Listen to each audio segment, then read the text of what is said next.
खाली भोजपुरी में ना, जब हम पहली बार सिनेमा करे गए मुंबई शहर में, जब साजन चले ससुराल हमारे सिनेमा भाई, तो बहुत सारा डायरेक्टर प्रोड्यूसर के दिमाग में रहे खेसरिया नाच के लवंडा। लेकिन लोग के जब पता चल कि हम शादीशुदा हैं, हमारा एगो बेटी भी आ, तब लोग के लागल कि ना खेसरिया मरद हो। तो अपने परछाई को मिटाना छोटी काम नहीं है, बहुत बड़ी काम है भाई।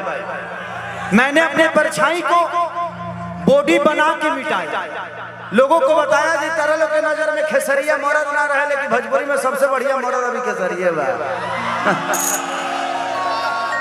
तो आप चाहे, मुश्किल नहीं है कुछ भी, अगर ठान लीजिए जिंदगी में कोई काम मुश्किल नहीं होता है।